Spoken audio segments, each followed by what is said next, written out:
For years they've patched up old buildings and made do, preferring to spend money on pills rather than paint. But now London's ageing hospitals face a multi-million-pound reconstruction bill, which they'll have to pay or face prosecution.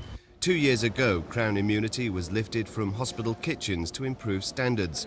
Now from April, nearly every other aspect of hospital life, including the standard of buildings, will come under public scrutiny. Buildings such as Home 5 for hospital staff at the West Middlesex. This is one of the communal bathrooms, complete with stained bath and peeling paint. Window frames which are rotting away, broken sash cords and windows that won't close. The hospital have told us they are actively looking at ways of improving conditions in this building and others in a phased programme over several years. Then it'll become the job of bodies such as environmental health departments to monitor conditions. I think there's probably some 70,000 units of National Health Service accommodation across the country. So I think that we'll be seeing some really serious problems in some of these premises and quite dire conditions, really. If you're dealing with unhealthy people who are less mobile than the average in the population, it stands to reason that you should want to ensure that all the safeguards that are there for the rest of us should be there, particularly for the sick and the immobile. There's no doubt there is a mass of urgent work which needs doing on London's hospitals, and that by withdrawing immunity, the government is effectively kick-starting health authorities into doing it. The main question now is just where will all the money come from to pay for it all? London's old teaching hospitals have the biggest financial headache. Guy's has been allocated £500,000 this year for building work. According to the Director of Works, that won't even cover urgent repairs to the boiler house roof, which is literally crumbling away. Well, you can see the steels, the reinforcement has been exposed on the underside of the slab.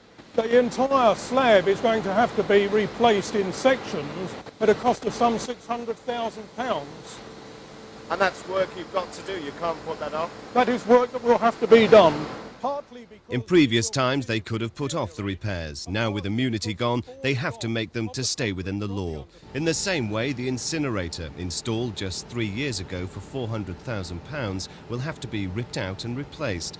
Fire officers could insist on new fire detection systems.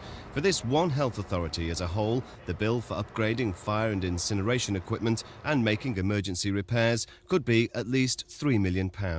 And that's on top of £25 million worth of maintenance work waiting to be done. This, for example, is one of the generators producing steam for the all-important sterilisation plant at Guy's. It works, but it desperately needs replacing before it packs up like the machine next to it. But replacement plans will all have to wait.